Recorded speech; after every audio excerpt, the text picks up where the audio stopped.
At buksan po natin ang ating mga banal na kasulatan. At tayo po ay patuloy na mag-aaral. Tayo po ay nasa Kapitulo 4 ng unang Korinto. At babasahin po natin hanggang 6. At ito po ang ating pag-aaralan at ating pagbubulay-bulayan. Kaya pangunahan ko po ang pagbasa at sundalin nyo ko sa inyong mga banal na kasulatan. Kaya dito po sinasabi sa Kapitulo 4 ng unang Korinto, ay sinasabi ni Pablo, ipalagay nga kami ng sinuman na mga ministro ni Kristo at mga katiwala ng mga hiwaga ng Diyos. Bukod dito ay kinakailangan sa mga katiwala ng bawat isa'y maging tapat. Datapot sa ganaakin ay isang bagay na totoong maliit ang ako'y siyasatin ninyo o ng pagsisiyasat ng tao. Oo, ako'y hindi nagsisiyasat sa aking sarili. Sapagkat wala akong nalalamang anumang laban sa aking sarili. Bagaman hindi dahil dito'y inaaring ganap ako, sapagkat ang nagsisiyasat sa akin ay ang Panginoon. Kaya nga huwag muna kayong magsihatol ng anuman hanggang sa dumating ang Panginoon, na siya ang maghahayag ng mga bagay na nalilihim sa kadiliman at ipahahayag naman na ang mga haka ng mga puso. Kung magkagayay ang bawat isa ay magkakaroon ng kapure sa Diyos. Ang mga bagay ngang ito'y, mga kapatid, ay inaanyo ko sa halimbawa sa aking sarili at kay Apolos dahil sa inyo, upang sa amin ay mga tuto kayo na huwag magsisihigit sa mga bagay na nangasusulat, upang ang sinuma sa inyo ay huwag magpalalo ang isa laban sa iba. Kaya ang ganyan po muna ang ating babasahin at ating pag-aaralan at ating pagbubulay-bulayan. Kaya nga dito po ibabalik natin sa talatang 1. Kaya nga po sabi dito ni Pablo, ipalagay nga kami ng sinuman na mga ministro ni Kristo at mga katiwala ng hiwaga ng Diyos. Kaya nga, sapagkat nga po si Pablo, siya po'y ginawang ministro ng mga hintil. Kaya nga, sinasabi niya sa taga-Korinto na ipalagay ka kami ng sinuman na mga ministro ni Kristo at mga katiwala ng hiwaga ng Diyos. Kaya kung natin makikita, ang sabi niya rito sa aklat ng mga taga-Roma, sa kanyang sulat sa 15, Kapitulo 15, sa talatang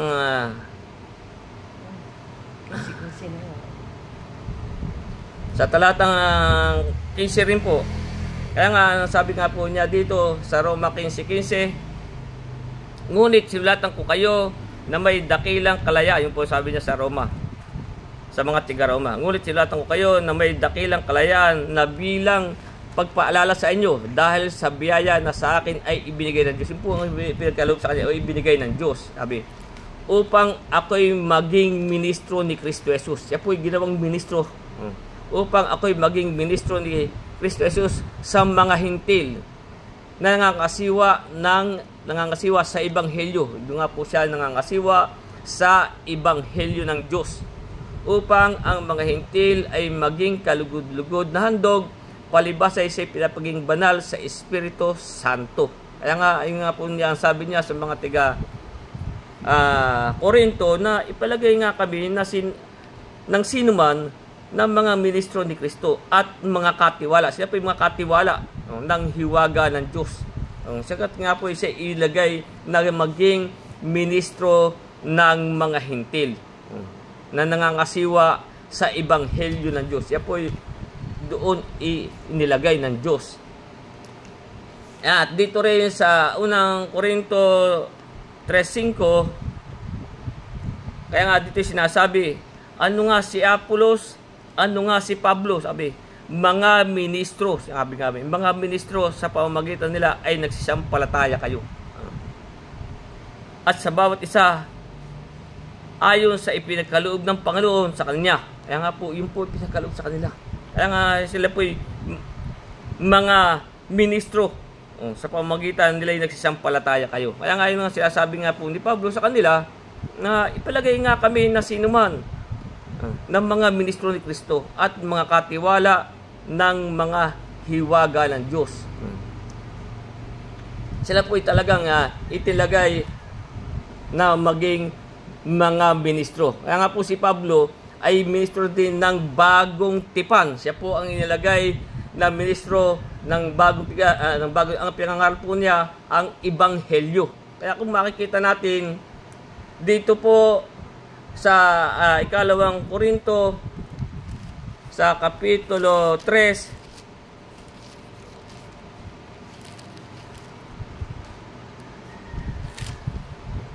siya po yung ministro rin dito ng bagong tipan. Sa kapitulo 2 Korinto 3:6, dito ating mababasa, sabi ni Pablo dito na sa amin naman ay nagpapaging sapat ng mga ministro ng bagong tipan. Siya po ay talaga ng mga ministro ng bagong, sapagkat ito po nga mabanal na kasulatan, ito po ay may unang tipan at bagong tipan. Nasabi, na ipilagay nga na sa amin ay nagpapaging sapat ng mga ministro ng bagong tipan, hindi ng titik, kundi ng espiritu. Yung kung pag-aaralan nyo ang titik, ito po ay yung pong sa mga palatuntunan at kautusan ni Moises. Sapagkat ang titik ay pumapatay, tatapot ang espiritu ay nagbibigay ng buhay. Kaya nga yung po espiritu, yung pagkat may talata po rito, ang sinasabi natin para sa Kristo, ang sinasalita ko sa inyo ay pawang espiritu at pawang buhay. Kaya nga po siya po ay ang katiwala ng Ebanghelyo ng Diyos. At siya po ay ministro ng bagong tipan. Kaya ang kanila pong iniaaral ay dito po sa bagong tipan. Hindi po katulad ng ibang mga ministro na ang kanilang turo ay doon pa rin sila kumukuha sa mga palatuntunan at kautusan ni Moises. Na yan po ay hindi na po yan sa atin ay itinuturo kung atin po pag-aaralan ang batang tipan. Sapagkat kung makikita ninyo dito sa itong ikalawang Korinto 3:15, nito ng ating binabasa, na sinasabi nga dito sa 3:15, datapot hanggang sa araw na ito, kailanmat binabasa ang aklat ni Moises, ay may isang talokbong na nakatakip sa kanilang puso. Kasi nga po, hanggang sa panahong ito, doon pa rin sila kumukuha ng turo at aral sa palatuntunan at kautusan ni Moises. Dahil nga po, hindi na sa atin, sinasabi nga sa atin dito sa Gawa Kapitulo 13 na tayo po ay hindi naaariing ganap. Dito po sa Gawa 13, taas na natin ng 38, kaya nga sabi dito, kaya nga maging hayag nawa sa inyo mga kapatid na sa pamamagitan ng taong ito ay binabalita sa inyo ang kapatawaran ng mga kasalanan. Ang tinutukoy nga po dito ay ang ating Panginoong Kristo. At sa pamamagitan niya, ang bawat mananampalataya ay inaaring ganap. Tayo po ay aaring ganap na sa pamamagitan ng pananampalataya sa ating Panginoong Kristo. At sa pamamagitan niya, ang bawat mananampalataya ay inaaring ganap sa lahat ng mga bagay. Sa mga ito, hindi kayo aaring ganap sa pamamagitan ng kautusan ni Moises. Pero sila doon pa rin po pinipilit ng ibang mga nangangaral na dito po sila kumukuha ng mga aral. Ay hindi na nga po, ay nga po, lagi kong binabasa sa inyo na hindi na nga po yan nalulugod.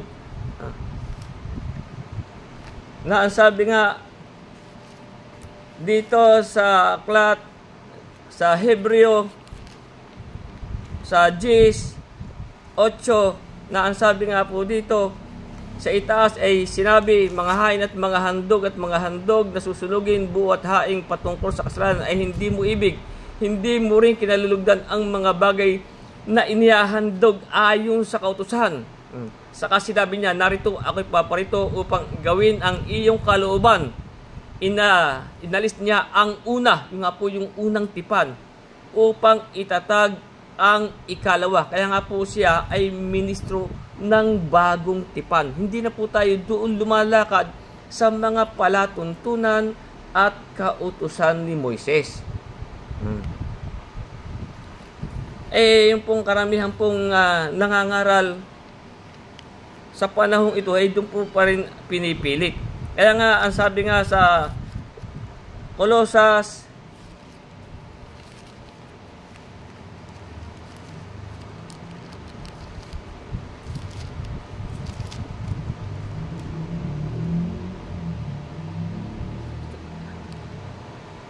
2:14, kaya nga sabi na pinawid ang usapang nasusulat sa mga palatuntunan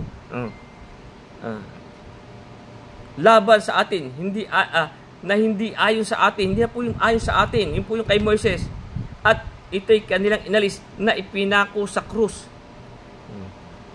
Kaya nga tayo po hindi na po tayo doon lumalakad. Kaya nga po yung pong mga doon pa rin kumukuha ng aral at palatuntunan sa kautusan at palatuntunan ni Moises. Kaya nga ulitin ko yung sabi sa 2 Korinto 3:15 na sabi, datapot hanggang sa araw na ito, kailanmat binabasa ang aklat ni Moises ay may isang talakbong na nakatakip sa kanilang puso.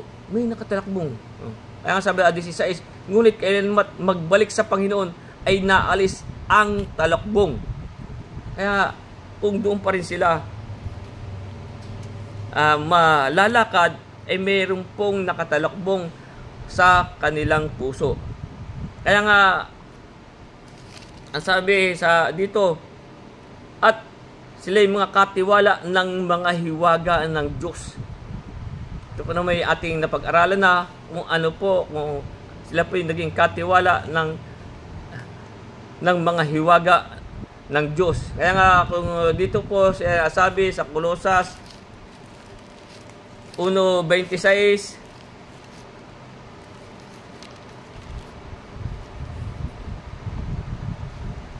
sabi ni Pablo, maging mga hiwaga na inilim sa lahat ng panahon at lahi.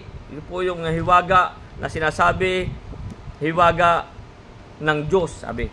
Na naging mga hiwaga, maging ang hiwaga na inilihim sa lahat ng panahon at lahi, datapot ngay ipinahayag sa kanyang mga banal. Sa ating pinahayag na po sa ating mga banal, na sa kanya minagaling ng Diyos na ipakilala kung ano ang kayamanan ng kaluwalhatian ng hiwagang ito. Yung nga po yung hiwaga sa gitna ng mga hintil, na ito'y si Kristo na nasa inyo. Ito po nasa ating puso, na nasa inyo, na pag-asa ninyo sa kaluwalhatian. Yan po ang ating pag-asa sa kaluwalhatian, na siyang naming ipinahayag, pinalalahanan ang bawat tao at tinuturuan ang bawat tao sa buong karunungan upang maiharap naming sakdal kay Kristo ang bawat tao. Pero kung doon pa po tayo sa palatuntunan at kautusan ni Moses mananatili, ay meron pong nakatalakbong sa ating puso. Ngayon po ay hindi nila inaalis. Kaya nga dito rin sa Roma 16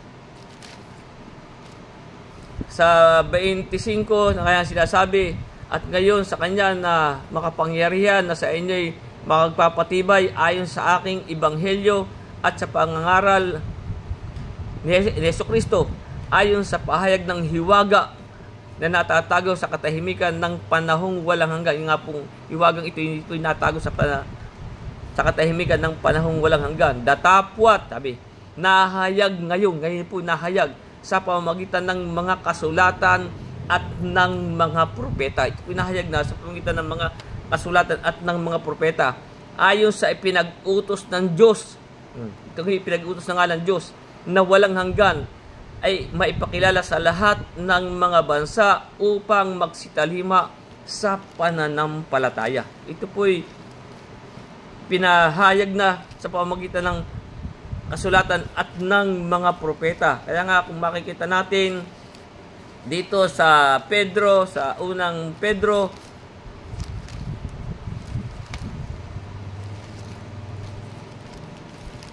na dito ngayon sinasabi Sa 1:10 na sinasabi ni Pedro sa 1:10, sabi, tungkol sa pagkaligtas na ito'y nagsikap na magsiyasat na maigi ang mga propeta. Ito po hindi siniyasat. Kaya ngayon sinabi niya dito sa Roma 16:26 dapat nahayag ngayon sa pamagitan ng mga kasulatan at ng mga propeta ay sa pinag-utos ng Diyos na walang hanggan ay pinakilala sa lahat ng mga bansa upang magsitalima sa pananampalataya. Kaya sabi naman ni Pedro sa kanyang sulat sa unang Pedro 1:10, tungkol sa pagkaligtas na ito ay nagsikap na magsiyasat na maigi ang mga propeta na nagsihula tungkol sa biyayang darating sa inyo, na sinisiyasat ang kahulugan kung ano at kailang panahon itinuro. Itinuro na sa kanila ng Espiritu ni Kristo. Itinuro na po yun sa mga propeta. Kaya nga sabi, na siniyasat ang kahulugan kung ano at kailang panahon itinuro ng Espiritu ni Kristo na sumakan nila ng patotohanan na nang una ang pagbabata ni Kristo. Ito po sinabi na noong paman. Kaya nga po, si Moises, alam na po niya na ang Kristo ay magbabata. Kaya nga po, hindi niya kinuha ang mga kayamanan ng Ehipto. Inari po ang kadustaan ng ating Panginoon Kristo. Kaya sabi, ng patotohanan ng una ang pagbabata ni Kristo at ang mga kaluwalhatiang hahalili sa mga ito. Kaya nga sa 12, ipinahayag sa kanila na hindi sa ganang kanilang sarili, kundi sa ganang inyo pinangasiwaan nila ang mga bagay na ito na ngayon binabalita sa inyo sa pamamagitan ng nagsisipangaral sa inyo ng Ebanghelyo sa pamamagitan ng Espiritu Santo na sinugo mula sa langit, na ang mga bagay na ito ay inasang mamasdan ng mga anghel. Kaya nga po sila po ay katiwala. Kaya nga ang sabi niya na at sabi, katiwala ng hiwaga ng Diyos. Maging si Pablo. Ang mga apostol po ay naging katiwala ng hiwaga ng Diyos. Kaya nga, ang sabi nga sa 2, bukod dito'y kinakailangan ang katiwala na ang bawat isa'y maging tapat. Kung tayo katiwala o tayo nangangaral ng salita ng Diyos, dapat po tayo ay maging mga tapat kung ano po ang itinuturo sa atin. Dapat po tayo tumalima. Kung tayo man ay evangelist, kung tayo man ay ministro, kung tayo man ay pastor, dapat po tayo ay maging tapat. Kaya nga ganyan po ang kailangan sa katiwala ng Diyos. Dapat po tayo ay maging mga tapat. Yung pong hindi po yung tayo hindi mahilig sa mahalay na kapakinabangan. Dapat po tayo magtatapat. Sapagkat si Pablo po ay siya po ay ministro ng bagong tipan. Dito na po tayo lumalakad sa bagong tipan. Hindi po doon sa unang tipan. Yung nga po ay inalis na. Pinako na nga po yung kautusan at palatuntunan ni Moises. Kaya nga ang sabi nga po dito ni Pablo kay Tito, sa aklat ni Tito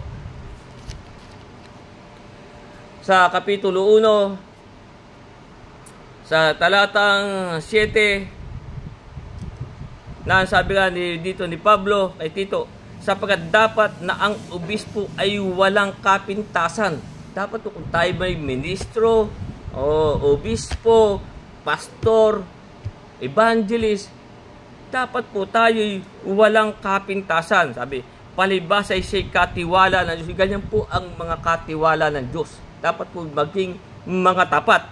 Sabi, sapagkat dapat na ang obispo ay walang kapintasan, palibas ay siya'y katiwala ng Diyos. Hindi mapagsariling kalooban. Dapat po yung mga ganyan, hindi po mapagsariling kalooban. Hindi magagalitin, hindi manggugulo, hindi palaaway, hindi masakim sa mahalay na kapakinabangan. Dapat po ganyan ang katiwala ng Diyos. Kaya dapat ang katiwala ng Diyos ay dapat ay maging tapat. hindi masakim sa mahalay na kapakinabangan, sabi, kundi mapagpatuloy, maibigay sa mabuti, mahinahon ang pag-iisip, matuwid, banal, mapagpigil. Nasabi nga sa 9, na manangan sa tapat na salita ayon sa turo. Doon po tayo mananangan para po tayo maging tapat. Na nananangan sa tapat na salita ayon sa turo upang umaral ng magaling na aral at papaniwalain ang nagsisisalangsang.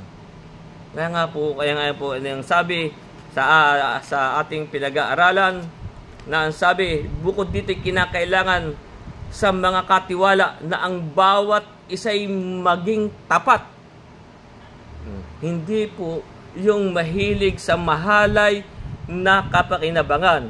Kaya nga kung itutuloy natin sa Gs, kaya nga sabi ni Pablo dito kay Tito, sapagkat may maraming mga suwail. Yan po, marami pong mga suwail.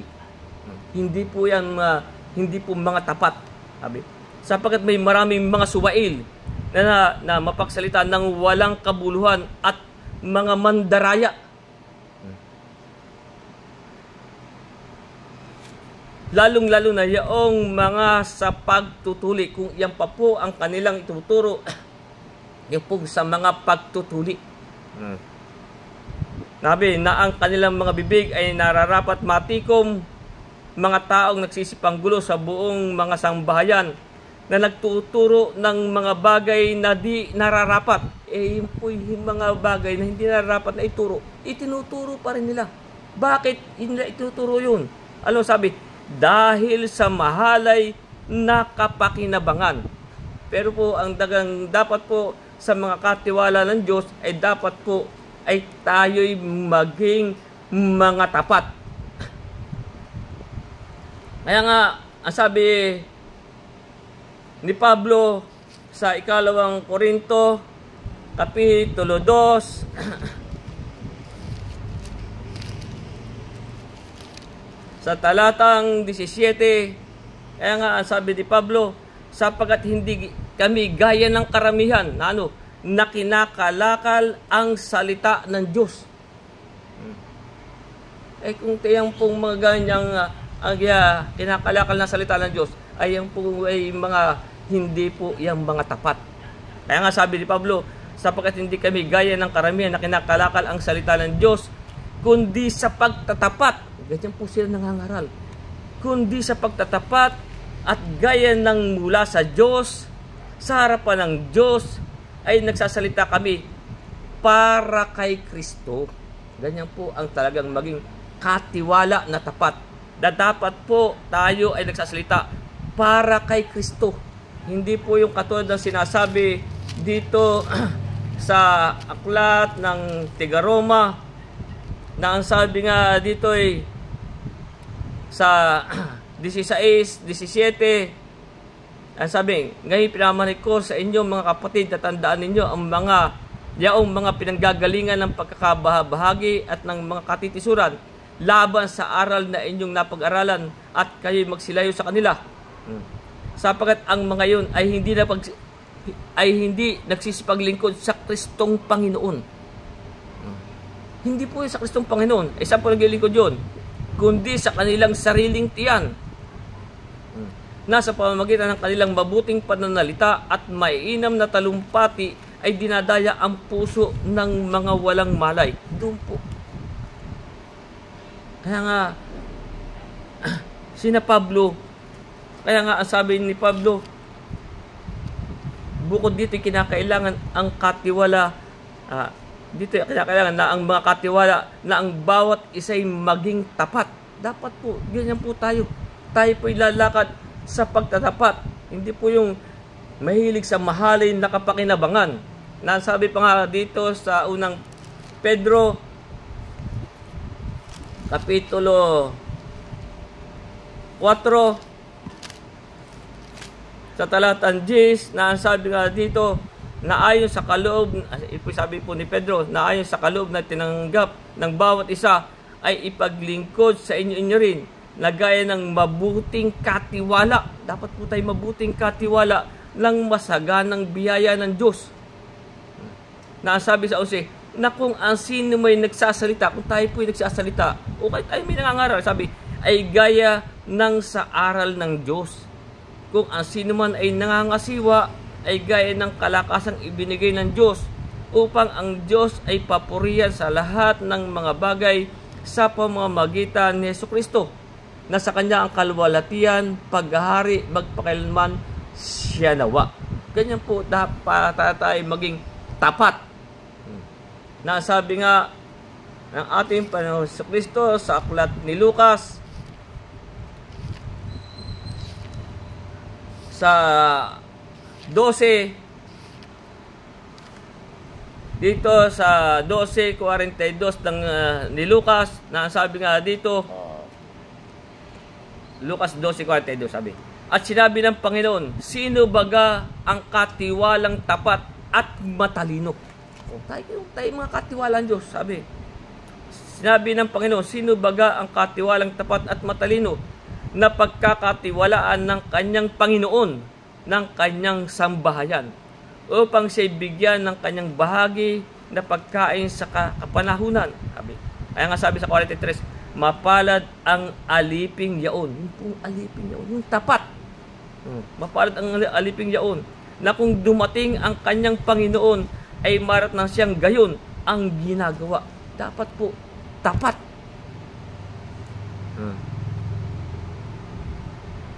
At dito rin sa aklat, sa ikalawang Timoteo,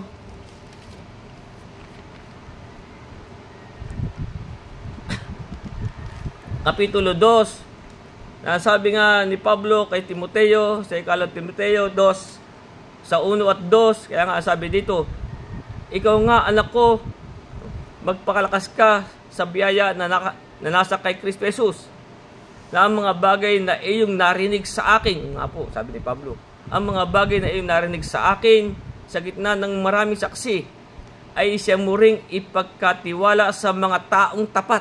Dapat po itong mga ganitong araw, di po natin ipagkatiwala sa mga taong tapat, na makapagtuturo naman sa mga iba. Kaya nga po yung mga nangangaral tungkol po sa ating Panginoon Kristo, dapat po tayo ay maging mga tapat. Maging sa ating tayong mga nagsisampalataya, dapat po tayo'y tapat. Tayo pong mga katiwala. Kaya mayroon nga pong sinasabi sa aklat ng mga awit, Kapitulo 24,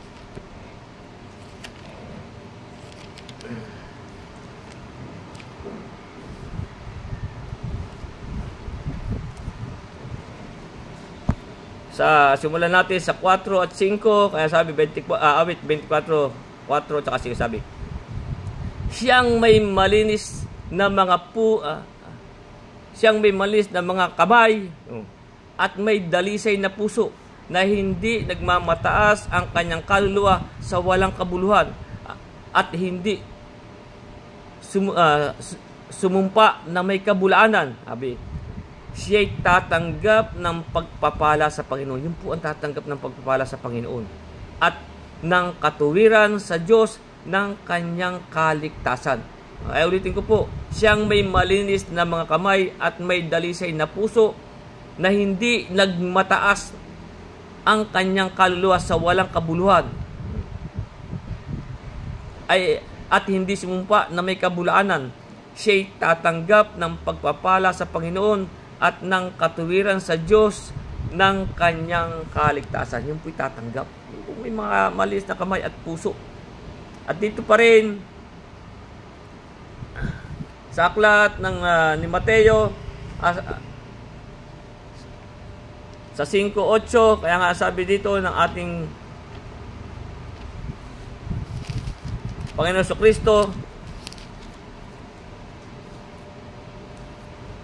kaya nga sabi, mapalad ang may malinis na puso, sapagkat makikita nila ang Diyos. Yan po tayo. Dapat po tayo tapat. Ngayon po tayo po ay may malinis na puso. Kaya nga sabi, Mapalad ang may malinis na puso sapagkat makikita nila ang Diyos. Dapat nga po tayo maging mga tapat. Yun po mga katiwala. At dito pa rin, kung ibabalik natin sa aklat ng mga awit,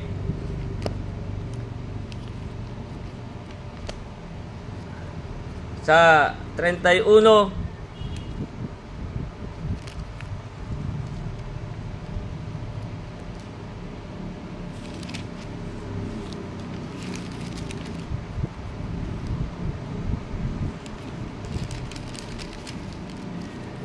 sa talatang 23, kaya nga po ang sabi dito, o ibigin ninyo ang Panginoon ninyo, o ibigin ninyo ang Panginoon ninyong lahat na mga banal. Ito po yung mga banal. Pinapalagi ng Panginoon ang tapat.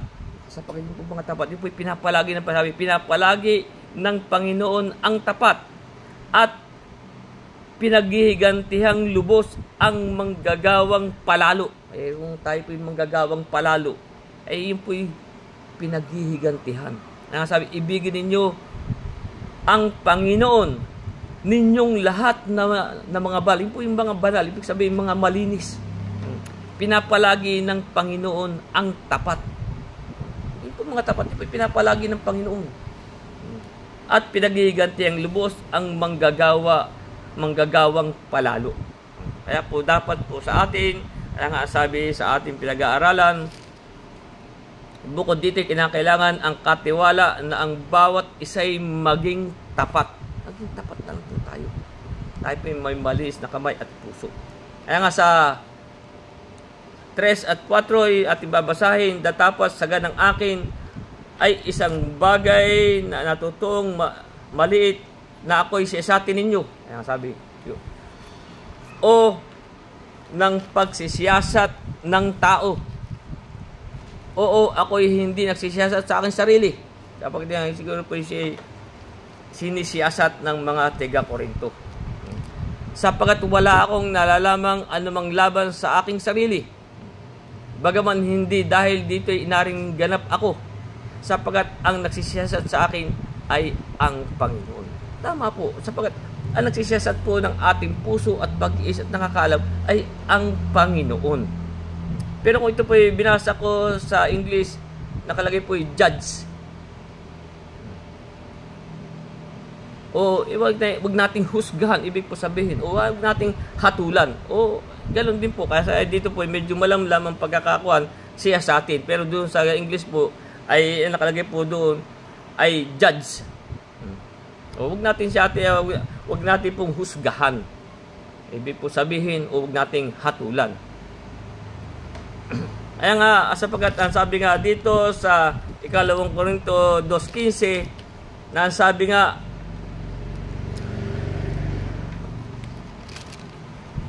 ngulit ang Espiritu ang nagsisiyasat sa lahat ng mga bagay. Ang Espiritu po. At siya'y hindi sinisiyasat ng sinuman.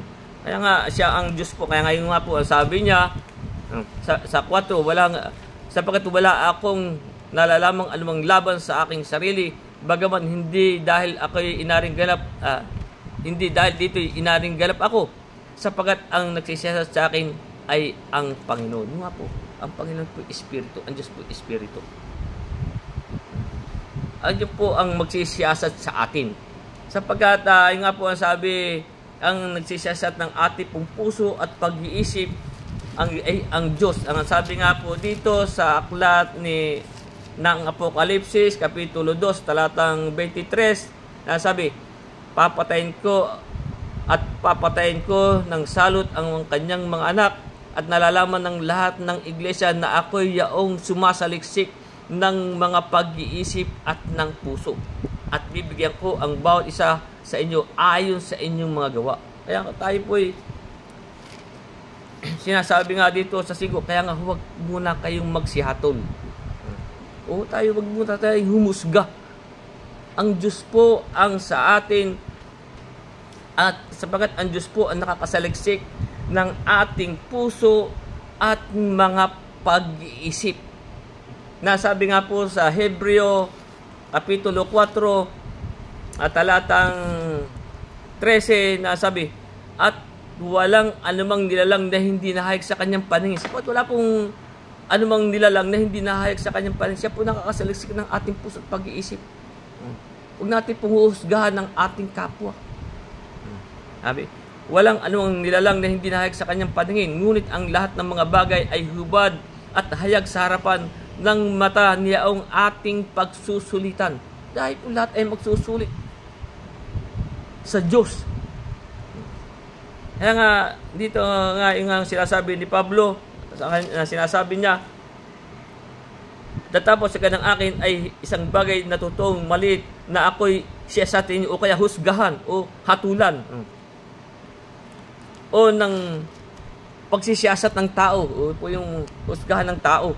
Ako'y hindi nagsiyasat sa aking sarili sapagkat wala akong nalalamang alamang laban sa aking sarili, bagaman hindi dahil dito inaring ganap ako, sapagkat ang nagsisiyasat sa akin ay ang Panginoon. Sa atin po, yan din po ang magsisiyasat sa atin, ang Panginoon. Kaya nga, yun sabi niya sa 5, kaya nga huwag muna kayo magsihatol ng anuman hanggang sa dumating ang Panginoon. Huwag po tayong hahatol ng anuman hanggang sa dumating sa ating mga kapwa. Na siya ang maghahayag ng mga bagay na nalilihim sa kadiliman. Siya na po ang magbibigay. Siya na po ang maghahayag ng mga bagay na nalilihim sa kadiliman. At ipahayag naman ang mga haka ng puso. Siya na rin po. At kung magkagayad ang bawat isa ay magkakaroon ng kapurihan sa Diyos. Siya na po ang maghahayag ng mga bagay na nalilihim. Kaya nga dito sa Roma kapitulo 14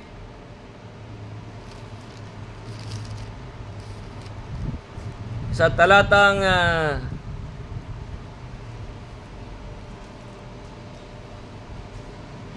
13, kaya nga sabi ni Pablo, huwag na nga tayong mga hatulan sa isa't isa. Kundi bagkus ihatol ninyo ito na ang sino may huwag maglagay ng katitisuran sa daan ng kanyang kapatid o kadahilanan ng ikararapa. Huwag po tayo maghatulan. Sapagkat tayo pong lahat ay tatayo sa harapan ng hukuman ng Diyos. Siya na po ang magsisiyasat sa atin. Kaya nga sabi sa 14 ng Roma, tatapot ikaw, bakit humahatol ka sa iyong kapatid? At ikaw naman, bakit pinawalang halaga mo ang iyong kapatid? Sabi, sapagkat tayong lahat ay tatayo sa harapan ng hukuman ng Diyos. Tayo pong lahat. Ang Diyos na po ang hahatol sa atin. Huwag na po tayong maghatulan sa isa't isa. Huwag nating husgahan. Ano man yan, nga po sabi sa atin, kaya huwag muna kayong magsihatol ng anuman hanggang sa dumating ang Panginoon. Siya na po ang hahatol. Sabi pa nga po, sa ikalawang Korinto 5:10, ang sabi ni Pablo, sapagkat tayong lahat ay kinakailangan mahayag sa harapan ng hukuman ni Kristo. Tayo po naman ay lahat ay tatayo sa harapan. Kaya nga yung sabi sa atin sa kanina, tayo po ay haharap sa hukuman ng Diyos. Yung po sinabi sa huli nitong 14 ng Roma, sabi, sapagkat tayong lahat ay tatay sa harapan ng hukuman ng Diyos.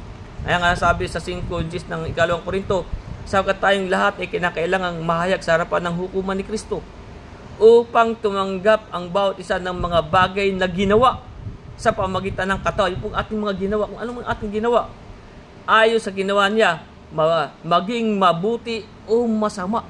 Tayo pong lahat. Pero tandaan, bagaman tayo tatayo sa harapan ng hukuman ni Kristo, pero may talata po dito, wala nang anumang hatol sa mga kay Kristo. Pero ba tayo tatayo? Pero wag po tayong maghatol. Kaya nga nang bili sa atin, wag muna kayong kaya nga huwag muna kayong magsihatol ng anuman hanggang sa dumating ang Panginoon. Kaya natin sila. Kaya po natin, ang Diyos na po ang hahatol. Kaya meron pa rin dito sa sa Roma, Kapitulo 2.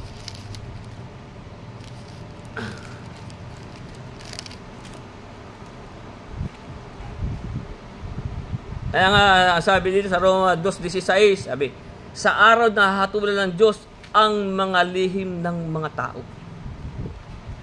Pagiging ang lihim ng mga tao, sapagkat wala pong matatago sa lahat din eh.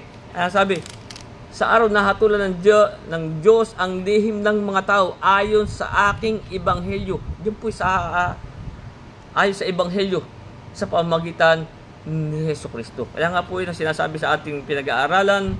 Kaya nga, wag muna kayong magsihatol na anuman hanggang sa dumating ang Panginoon na siyang maghahayag ng mga bagay na nalilihim. Lahat po na nalilihim. Sa kadiliman at ipahayag naman ang mga haka ng puso kung magkagay ang bawat isa magkakaroon ng kapurihan sa Diyos. Sapagkat lahat po ng bagay ay hayag sa Kanya. Wala po tayong maitatago. Ulitin ko yung 4:14 ng Hebreo. Kaya sabi, yamang tayo'y 4:13 pala. At walang anumang nilalang na hindi nahayag sa Kanyang paningin. Nabaging anuman, kahit yan ay lihim. Sa ating mga tao, makapaglilihim. Sa Diyos po, hindi. Sabi, walang anumang nilalang na hindi nahayag sa Kanyang paningin. Ngunit ang lahat ng mga bagay ay hubad at hayag sa harapan ng mata niya ang ating pagsusulitan. Tayo po'y tatayo sa harapan ng hukuman ng Diyos at ni Kristo. Kaya nga, ang sabi nga sa aklat ng Ecclesiastes sa 12:14 na ito'y lagi ko na rin nababasa sa inyo. Ate lang po talagang ulit-ulitin. Kaya nga sabi sa 12:14 ng Ecclesiastes, sapagkat dadalhin ng Diyos ang bawat gawa sa kahatulan. Ito po ating lahat ng gawa. Ito po idadali sa kahatulan. Bawat kubling bagay. Po, kaya nga kubli o yung lihim. Bawat kubli o lihim. Bawat kubling bagay, maging ito'y mabuti o maging ito'y masama. Ito po idadalhin ang bawat isa sa kahatulan. Tayo po iharap sa hukuman ng Diyos o sa hukuman ni Kristo. Kaya nga, ito nga sa ating sinasabi, kaya nga huwag muna kayong magsiyatol ng anuman hanggang sa dumating ang Panginoon. Kaya meron pa rin pong sinasabi sa aklat ng mga awit sa 44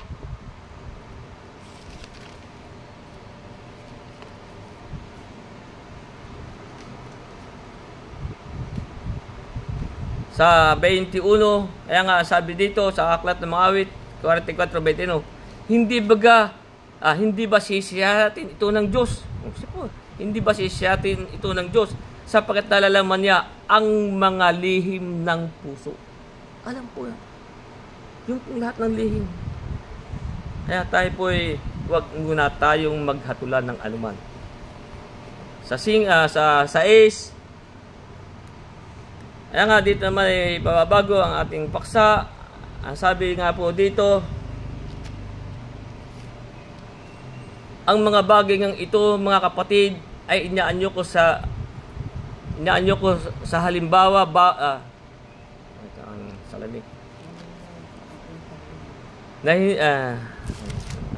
ang mga bagay na ito nga, mga kapatid, ay inaanyo ko na halimbawa sa aking sarili at kay Apolos dahil sa inyo. Upang sa amin ay mga tuto kayo. Tayo po ba'y natuto? Upang sa amin ay mga tuto kayo na huwag magsihigit sa mga bagay na nangasusulat. Upang ang sino man sa inyo ay huwag magpalalo ang isa laban sa iba.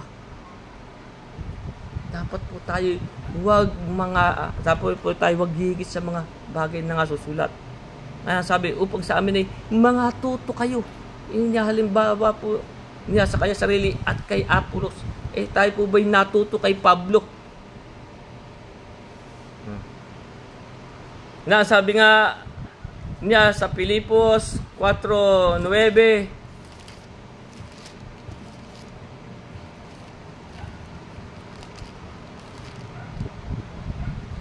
ang mga bagay na inyong natutuhan at tinanggap at narinig at nakita sa akin ang mga bagay na ito ang gawin ninyo, at ang Diyos ng kapayapaan ay sa inyo.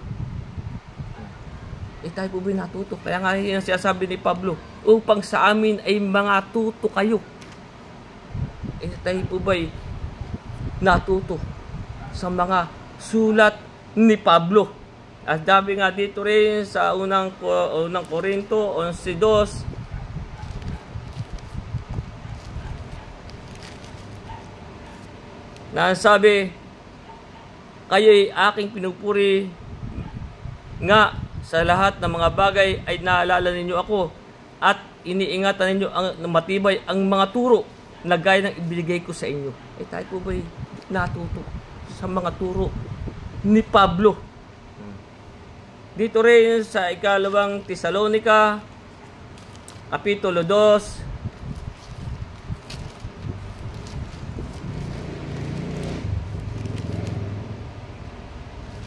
sa talatang 15, kaya nga sabi dito ni Pablo, kaya nga mga kapatid, kayo'y magpakatibay at inyong panghawakan ang mga aral na sa inyo itinuro. Kung ano mga itinuro, maging sa pamagitan ng salita o ng aming sulat. Kaya nga sabi niya, upang sa aming mga tuto kayo.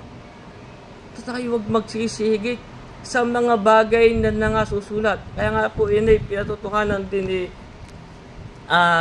ni Pedro sa mga sulat ni Pablo na ano ang sabi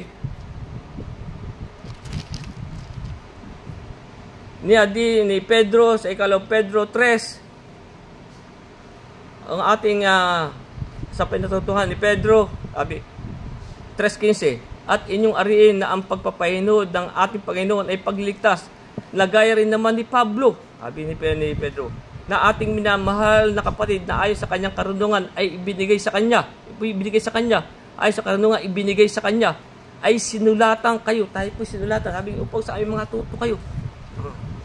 Gayon din naman sa lahat ng kanyang mga sulat. Ito sa sulat ni Pablo, na do'y sinasalita ang mga bagay nito, na do'y may ilang bagay na mahirap unawain. Meron pong mga bagay na mahirap unawain, na isinisinsay ng mga di nakakaalam at ng mga walang tiyaga.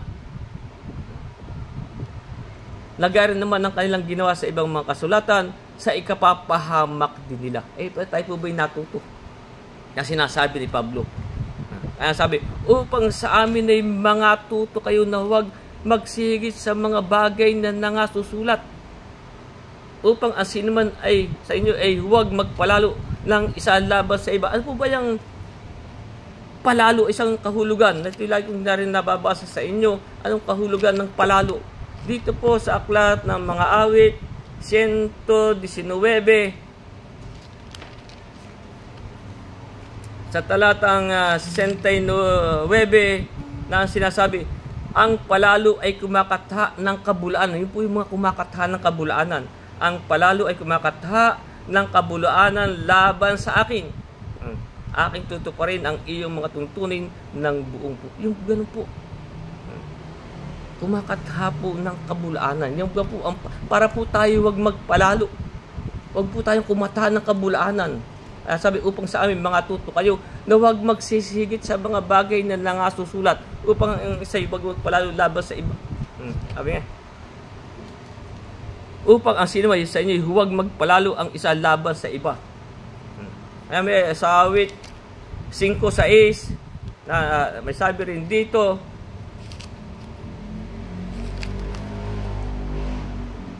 iyong lilipulin sila na nagsasalita ng mga kabulaanan. Lahat po naman, lilipulin po yan ng Diyos. Iyong lilipulin sila na nagsasalita ng mga kabulaanan. Kinayayamutan ng Panginoon ang taong mabangis at mandaraya. Po yung mga hindi tapat. Kinayayamutan po ng Panginoon. Lilipulin po ng Diyos yan. Yung nagsasalita ng kabulaanan. Yung pong kumakata. Kaya nga sabi, ulit ni ko, 119 ng mga awit, 19, ang palalo ay kumakata ng kabulaanan laban sa akin. Yan po mga kumakata ng kabulaanan laban sa akin. Kaya, sabi nga niya, upang sa amin ay mga tuto kayo. Kung ano lang po iniuutos sa atin. Kaya nga, noong pa man sa aklat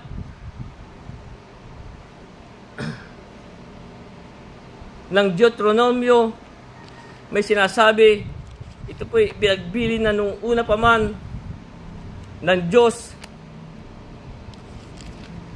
sa Israel sa Kapitulo 4 ng Deuteronomio sa talatang 2 na ano sabi dito ng Diyos sa kanila, huwag ninyong daragdagan ni babawasan ang salita na aking iniuutos sa inyo. Yung iniuutos sa atin. Huwag nating daragdagan ni babawasan ang salita na aking iniuutos sa inyo, upang inyong maingatan ang mga utos ng Panginoon ninyong Diyos na aking iniuutos sa inyo. Kaya sabi, upang sa aming mga tutok, huwag kayong sihigit sa mga bagay na nasusulat. Ito po naman ay noong pa'y sinabi na sa kanila, huwag ninyong daragdagan ni babawasan ang salita na aking iniutos sa inyo. Kung ano lang po iniutos sa atin, doon lang po tayo. Huwag tayong magdadagdag, huwag tayong magbabawas, upang inyong maingatan ang mga utos ng Panginoon ninyong Diyos na aking iniutos sa inyo. At dito rin sa Deuteronomio Kapitulo 12,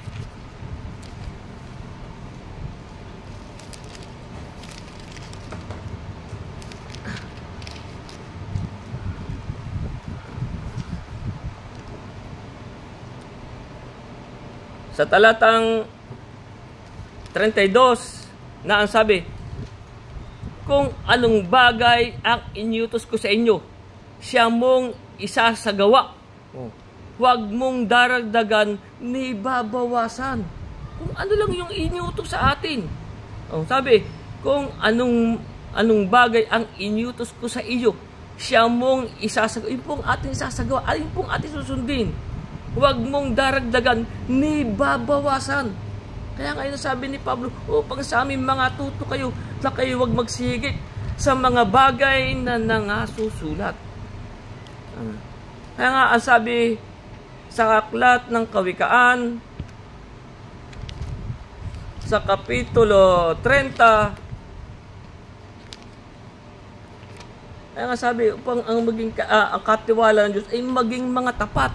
Yung pong mga nangangaral. Sabi nga dito sa Kawikaan 30, talatang 6, sabi, huwag kang magdagdag sa kanyang mga salita, baka kanyang sawayin ka at masunduan kang sinungaling.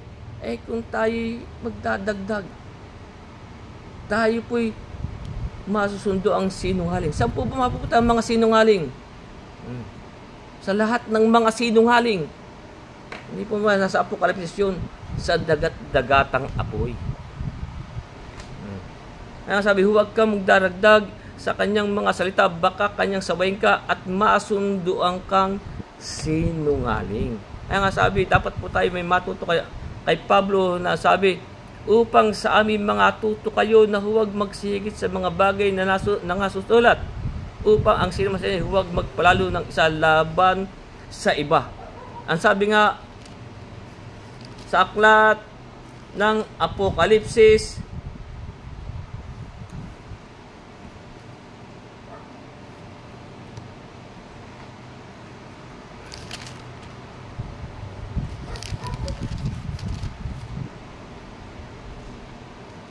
kaya nga po, yung pong mga sinungaling, yung pong magdadaga, kaya baka kayo masundo ang sinungaling. Kaya sabi sa 21:8 ng Apokalipsis, ngunit sa mga duwag at sa mga hindi mananampalataya, sa mga kasuklam-suklam at sa mga mamamatay tao at mga mapakiapid at manggagaway at mga mapagsamba sa Diyos-Diyosan at sa lahat ng mga sinungaling, ang kanilang bahagi ay sa dagat-dagatang nagdiningas na apoy at asupre na siyang ikalawang kamatayan. Kaya sabi, huwag ka magdagdag sa kanyang mga salita, baka sawayin kanya at masunduan kang sinungaling. Kaya dito sa Apokalipsis 22, talatang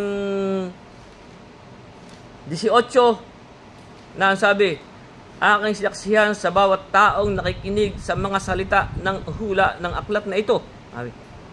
Ulitin ko, aking sinasaksihan sa bawat taong nakikinig sa mga salita ng hula ng aklat na ito, kung ang sino man ay magdagdag sa mga ito, kung ating dadagdagan, sabi ko sa'yo, huwag na tayo magsigit sa mga bagay na susunod. Kung ang sino man ay magdagdag sa mga ito, ay daragdagan siya ng Diyos ng mga salot na nakasulat sa aklat na ito. At kung ang sino man ay mag-alis, huwag nyo nga bawasan, alisin. Kung ang sino man mag-alis sa mga salita ng aklat ng hulang ito, ay aalisin ng Diyos ang kanyang bahagi sa punong kahoy ng buhay at sa bayang banal na nakasulat sa aklat na ito. Kaya dapat po tayo ay may matutunan kay Pablo. Yung mga nagsasalita ng saga ng kanilang sarili. Yung po yung mga hindi nararapat eh. Yung po yung sinasabi dito sa aklat ni Juan, nagsasalita ng saga ng kanilang sarili, ay humahanap ng sariling kaluwalhatian. Sa 17, kaya nga sabi dito, kung ang sinumang tao ay mag-ibig gumawa ng kanyang kalooban, ay makikilala niya ang turo kung ito'y sa Diyos. At kung ako'y nagsasalita na mula sa aking sarili, ay nagsasalita ng sa kanyang sarili, ay humahanap ng kanyang sariling kaluwalhatian. Kung sa kanyang sarili natin ang ating sinasalita, datapwat ang humahanap ng kaluwalhatian niyaong sa kanya nagsugo, ang gayon ay totoo at sa kanya'y walang kalikuan. Kaya hanggang dyan po muna ang ating pag-aaral at itutuloy na po natin sa susunod.